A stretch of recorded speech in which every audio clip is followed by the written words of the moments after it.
DK management में जो सबसे इम्पोर्टेंट पार्ट होता है, सबसे समझने वाली और सबसे इम्पोर्टेंट ओवरऑल मैनेजमेंट होता है वो डिहाइड्रेशन का मैनेजमेंट। तो डिहाइड्रेशन मैनेजमेंट कैसे करते हैं? तो सबसे पहले हम पेशेंट को देखेंगे वो माइल्ड डीके में है, मॉडरेट डीके में है या सीवियर डीके में। माइल्ड मॉडरेट में है या सीवियर में, ठीक है। जैसे मान लेते हैं हमारे पास एक बच्चा है, 20 किलो का एक बच्चा है, ठीक है।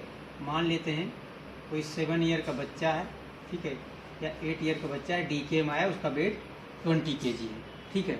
और उसका जब हमने वेट लॉस देखा तो 10% वेट लॉस है, ठीक है। या एबीजी के रहा है, एबीजी में वो सीवियर डिहाइड्रेशन में आया या सीवियर डीके में आया।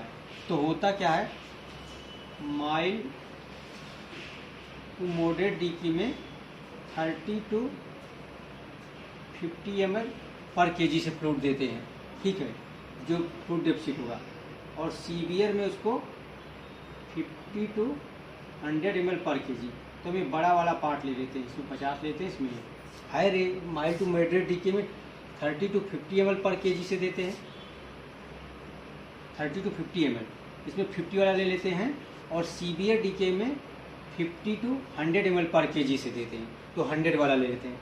तो उसी पे 10% वेट लॉस है, इसका मतलब सीवियर डिहाइड्रेशन या सीवियर डीके में है, ठीक है। कंडीशन हमारे पास क्या हुआ, 20 किलो का बच्चा है, ठीक है, 8 साल का बच्चा है जिसका वजन 20 किलो है और वो एबीजी और वेट लॉस के बेसिस पे सीवियर डीके में आ रहा है, सीवियर डीके यानी सीवियर डिहाइड्रेशन में। तो अब इसमें हमारे पास 3 तरह के फ्लूइड होते हैं, ठीक है। एक और होता है यूरिनरी लॉस है, ठीक है। तो एक्चुअली यूरिनरी लॉसेस का हमें रिप्लेसमेंट करने की ज़रूरत नहीं पड़ती है, क्योंकि जैसे जैसे हम फ्लूइड देते हैं, इंसुलिन थेरेपी स्टार्ट करते हैं, उसका क्या होता है, हाइपरग्लाइसीमिया डिक्रीज होता है। और डिक्रीज होगा तो जो आस्मोटिक डायूरेसिस हो रहा था वो हाइपरग्लाइसीमिया के कारण हो रहा था, तो आस्मोटिक डायूरेसिस भी अपने आप डिक्रीज हो जाता है। इसलिए यूरिनरी जो लॉस होता है उसका हम रिप्लेसमेंट नहीं कराते, रिप्लेसमेंट कराने की ज़रूरत नहीं होती है। तो ये भी है, लेकिन इसका हम मैनेजमेंट नहीं करना होता, तो इसको भूल जाइए, ठीक है। बुक में मिलेगा और लिखा होगा कि ये होता है, इसलिए उसका रिप्लेसमेंट की ज़रूरत नो नीड, ठीक है। अब पहला जो है फ्लूइड डिफिसिट होता है। फ्लूइड डिफिसिट जैसा कि मैंने बताया कि 100 ml पर केजी, क्योंकि सीवियर डीके हम मान के चल रहे हैं, ठीक है, सीवियर डीके।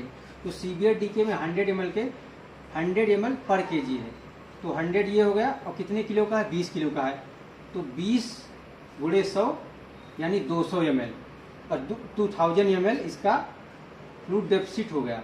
जो डेफिसिट हुआ 2000 ml या 2 लीटर हो गया, ठीक है। अगर यही माइल्ड टू मॉडरेट डीके में होता तो यहाँ 100 की जगह 50 हो जाता, कितना हो जाता, 1000 ml या 1 लीटर डेफिसिट होता, ठीक है। अब दूसरा आता मेंटेनेंस फ्लूइड। मेंटेनेंस फ्लूइड देखिए, इस जो अभी इसमें पूरा फ्लूइड चलाएंगे उसको मिल्वाकी फ्लूइड बोलते हैं। डीके में जो फ्लूइड चलवाते हैं उसको हम मिल्वाकी फ्लूइड बोलते हैं। और जैसा कि 20 किलो का बच्चा का maintenance fluid holiday cigar formula आपने पढ़ा होगा फिजियोलॉजी में, हॉलीडे सिगार फार्मूला बोलता है कि पहले 10 किलो के लिए 100 ml पर केजी, ठीक है, पर डे। दूसरे अगले 10 किलो के लिए 50 ml पर केजी पर डे। रेस्ट जो वजन होगा उसके लिए 20 ml पर केजी। ये हॉलीडे सिगार फार्मूला है। तो हमारे पास 20 किलो का बच्चा है, तो पहले 10 किलो के लिए 100 ml पर केजी, तो 10 धामा, ठीक है, 1000 हो गया। उसके बाद अगले 10 किलो के लिए 50 से देंगे, 20 किलो अगर 30 होता तो 20 से और करते, तो ये 20 किलो बच्चा है, तो टोटल हो गया 1500। ये 1500 हो गया 24 घंटे का, एक दिन का फ्लूइड। लेकिन चूंकि हम डीके में 48 घंटे तक फ्लूइड देते हैं, तो 48 घंटे का मेंटेनेंस फ्लूइड निकालते हैं। तो 1500 का दूना कर दो, 2 दिन का निकालना है 48 घंटे का, तो 3000 ml या 3 लीटर हो गया, ठीक है। तो वही आपका टोटल फ्लूइड फॉर 48 आवर कितना हो गया, ठीक है, 3000 लीटर प्लस 2000 लीटर ये हो गया। अब उसके बाद फ्लूइड बोलस देते हैं। बोलस देखो, अगर डीके का बच्चा हो सकता शॉक में हो या सिर्फ डिहाइड्रेशन में तो हो नहीं होना, ठीक है। तो हर बच्चे को 10 ml पर केजी से डिहाइड्रेशन का बोलस देते हैं हर बच्चे को। अगर शॉक में हुआ तो यहाँ 20 ml पर केजी से एक बोलस देते हैं, लेकिन डीके के बच्चे शॉक में नहीं होते। क्यों? आप कहोगे डिहाइड्रेशन जो होता है शॉक में क्यों नहीं होते? डिहाइड्रेशन होने के बाद इन बच्चों में इतना कैटिकोलामीन निकल रहा होता है, इतना एडीएच निकल रहा होता है, रास सिस्टम अभी उन्होंने बताया था, ये सारे सिस्टम एक्टिवेट होकर बच्चे को शॉक में नहीं जाने, फ्लूइड रिजर्व करते रहते हैं। तो यूजली 90% केस में शॉक में नहीं मिलते हैं बच्चे, शॉक में जाते नहीं due to high level of catecholamine, ADH और एल्डोस्टेरॉन। लेकिन डिहाइड्रेशन तो देंगे, तो डिहाइड्रेशन हम उसको 10 ml पर केजी से अगर देंगे तो 10 × 20 200 ml, 200 ml फ्लूइड ही हो जाएगा। अब ध्यान देना, जो डिहाइड्रेशन फ्लूइड बोलस होते हैं, अगर डिहाइड्रेट ये हम घटाते हैं, ये हम घटाएंगे क्योंकि ये हम दे रहे हैं एक्स्ट्रा, ठीक है। ये तो मेंटेनेंस भाई देना है, मेंटेनेंस सबको फ्लूइड, हमको भी जरूरत होती है इसको। ये डिफिसिट हुआ, लॉस हुआ है, ये तो हम उसको एक्स्ट्रा दे रहे हैं। लेकिन अगर वो शॉक में है, शॉक में 20 ml पर केजी से देंगे तो यही हो जाए 20 में 400। ये फ्लूइड घटाते नहीं, शॉक वाला फ्लूइड नहीं घटाते हैं, नॉट डिटेक्टेड, घटाते नहीं। ये बहुत ही इंपॉर्टेंट पॉइंट है, ठीक है। पहले इसको भी 20 था, नई गाइडलाइन में 10 कर दिया गया है, और ए शॉक के लिए एक ही बोनस देते हैं, यूजुअली शॉक में नहीं होता। अगर शॉक वाला रहेगा, आप इसको दिए, भले इसको दिए तब भी, नहीं दिए तब भी घटाते नहीं, इसलिए मैंने इसको यहाँ पे लिखा नहीं है, ठीक है। लेकिन अगर इसको दिए हैं तो ये घटा रहे हैं, ठीक है। तो 3000, 2000, 5000, 5000 में से 200 गए 4800, तो 24 घंटे का जो टोटल फ्लूइड बना कितना हुआ? 4800, ठीक है। अब ये 48 घंटे का फ्लूइड बना, 2 दिन का, ठीक है। अब चूंकि हम फ्लूइड जो इन्फ्यूजन में लगाते हैं ml पर आवर्स होता है, ml पर आवर्स 24 घंटे का 4800 है, तो 1 घंटे कितना हो जाएगा? 48 से गुणा कर दो, ठीक है। तो 1 घंटे का तो 100 ml पर आवर्स हो जाएगा। तो वही आपके इन्फ्यूजन पे क्या चल रहा होगा कि इन्फ्यूजन लगा होगा उसका, उस पर फ्लूइड लगा होगा, 100 ml पर आवर्स के रेट से फ्लूइड चल रहा होगा। अब ये 100 ml पर आवर्स के रेट से फ्लूइड तो चल रहा होगा, ठीक है, फ्लूइड। अब डिसाइड करना है कि फ्लूइड में देना क्या है, ठीक है, फ्लूइड में देना क्या है। तो हमारे पास 3 तरीके के रहेंगे, NS हो सकता है, D5 हो सकता है, और D10। ये डिपेंड करेगा ब्लड ग्लूकोज लेवल पे। बच्चे का डीके के पेशेंट का हर 2 घंटे पे ब्लड ग्लूकोज लेवल कराते रहेंगे। अगर उसका blood glucose level equal to और मोर देन 300 है, इक्वल टू और मोर देन 300 है तो NS देंगे। अगर 180 टू 300 के बीच में है तो D5 देंगे, और अगर 180 के नीचे हो गया तो फिर हम D10 देंगे, ठीक है। अब हो सकता है कम होते होते आपका 60 के नीचे चला जाए, 60 के नीचे हाइपोग्लाइसेमिया जाने जाएंगे, तो क्या करेंगे? फिर GIR स्टार्ट करेंगे, ग्लूकोज इन्फ्यूजन ग्लूकोज, क्योंकि D10 तक हम दे चुके हैं। यूजुअली ऐसी कंडीशन आता नहीं, तो हमें हर 2-2 घंटे कराना है, किस रेंज में, इसलिए हर समय पे। मान लो किसी का 260 चल रहा था, 260 किस में आएगा? D5 दे रहे थे, ठीक है। अब उसका पता लगा अगला रीडिंग 320 आ गया, तो फ्लूइड चेंज करके क्या कर देंगे? NS कर देंगे। 320 से मान लो उसका रीडिंग 170 आ गया, D10 कर देंगे। तो ये तो तुम्हारा किस रेट से फ्लूइड देंगे ये कैलकुलेट किए, और क्या फ्लूइड देंगे ये इस पे। तो ये डिहाइड्रेशन का बहुत लोगों में कंफ्यूजन, थोड़ा सा मैथमेटिकल पार्ट है, लेकिन मैंने बहुत सिंपल तरीके से समझाया हुआ, आई होप सबको समझ में आया। तो अगर डीके मैनेजमेंट में कोई पार्ट सबसे इम्पोर्टेंट है तो वो डिहाइड्रेशन, और डिहाइड्रेशन का एक एक पॉइंट कैसे क्या करते हैं बिल्कुल अच्छे समझाया है। किसी को कोई डाउट है तो क्वेश्चन पूछ सकता है। अगर मान लो कोई वीडियो देख रहा है तो चैनल पे कमेंट कर सकता है, उसको हम वहाँ पे भी पूरा एक्सप्लेन कर सकते हैं, ठीक है। तो ये डिहाइड्रेशन का पार्ट सबसे इम्पोर्टेंट पार्ट जो होता है डीके मैनेजमेंट, वो डिहाइड्रेशन का। नेक्स्ट इम्पोर्टेंट पार्ट जो डीके का है वो इंसुलिन थेरेपी। जो डीके का इम्पोर्टेंट पार्ट है, पहला डिहाइड्रेशन और दूसरा इंसुलिन थेरेपी। तो इंसुलिन कैसे देते हैं इसको समझिए, ये भी समझने वाला इम्पोर्टेंट पार्ट है। तो जैसा हमारे पास एक ही IV इंसुलिन है, वो भी रेगुलर इंसुलिन, ठीक है। इसलिए रेगुलर इंसुलिन डीके के लिए रामबाण है, समझ लो, ठीक है। तो रेगुलर आईवी इंसुलिन क्या डोज होता है, इम्पोर्टेंट है, 0.05 to 0.1 unit per kg per hour, 0.05 to 0.1 unit per kg per hour. ठीक है, स्टार्ट कैसे करेंगे हम, लोअर डोज से करेंगे 0.05 से 0.05 unit per kg per our. अब जैसा कि हम बच्चा मान के लिए है 20 केजी, तो हम इसको करते हैं 0.05 इंटू 20, तो कितना हो जाएगा 1 हो जाएगा। अरे एक जीरो से जीरो काट दो, यहाँ चला गया, 5 दूना 10, ये भी हट गया, तो क्या हो जाएगा 1 यूनिट पर आवर्स। अगर हम 20 किलो से गुणा कर देंगे 20 से, तो 1 यूनिट पर आवर्स बना। ठीक है, अब समझो जो इंसुलिन आता है, रेगुलर इंसुलिन आता कैसे, रेगुलर इंसुलिन के 1 ml में 40 यूनिट होता है।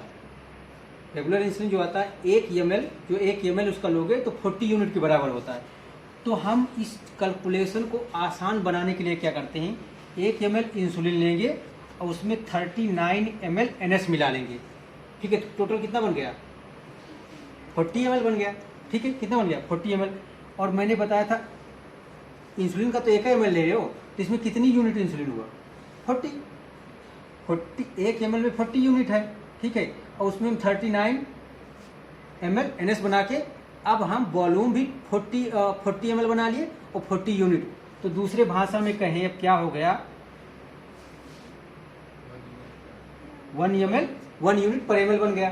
ठीक है, अगर अब जितने यूनिट पर ml हो गया उतने, ठीक है, हाँ देखो यहाँ से 1 यूनिट पर आवर्स बन गया है और इससे हम 1 यूनिट पर ml हो गया। ठीक है, अब हम यहाँ से इन दोनों का रिलेट करते हैं। ठीक है, अगर हमको 1 यूनिट पर आवर्स की जरूरत है, इसका मतलब 1 ml पर आवर्स की जरूरत है। 1 यूनिट पर आवर्स बन गया है और यहाँ से 1 यूनिट बराबर 1 ml। तो हम क्या, अब एक जो इन्फ्यूजन से क्या चल रहा होगा 100 ml पर आवर्स के रेट से फ्लूइड चल रहा होगा। एक इन्फ्यूजन से क्या चल रहा होगा 1 ml पर आवर्स के रेट से क्या चल रहा होगा, इंसुलिन चल रहा होगा। ठीक है, 2 इन्फ्यूजन चल रहे हो, रामबाण चल रहा है, बस 4-5 घंटे में पेशेंट बैठा हुआ नजर आया जो अनकॉन्शियस आया। ठीक है, अब दूसरा तुम लोग के मन में क्वेश्चन उठता होगा कि अरे सर कीटोसिस भी तो हो रहा था डायबिटीज में, एसिडोसिस भी तो हो रहा था, बाइकार्बोनेट भी तो कम रहा था, इसका करेक्शन तो आपने बताया नहीं। तो हाइपरग्लाइसीमिया का करेक्शन आपने बताया नहीं। तो हाइपरग्लाइसीमिया का करेक्शन जब आप इंसुलिन देंगे तो इंसुलिन हाइपरग्लाइसीमिया करेक्शन करेगा।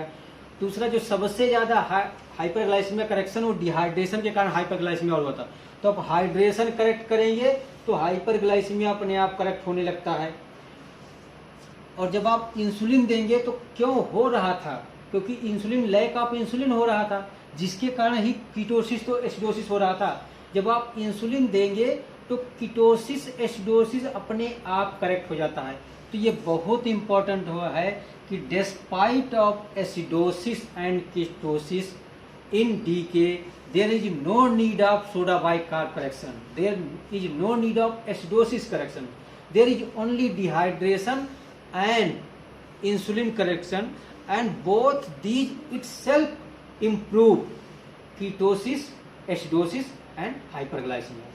तो ये पॉइंट बहुत अभी नहीं, इसमें कम है लाओ इसका सोडा बाइकार्ब करेक्शन स्टार्ट करते, कोई नीड नहीं होता। ठीक है, अब देखो एक इम्पॉर्टेंट पॉइंट और है जो हम कीटोसिस को मेजर कैसे करते हैं। एक तो ब्लड कीटोन बॉडी के लिए भेज दी, ब्लड में हमने बताया था बीटा हाइड्रोक्सी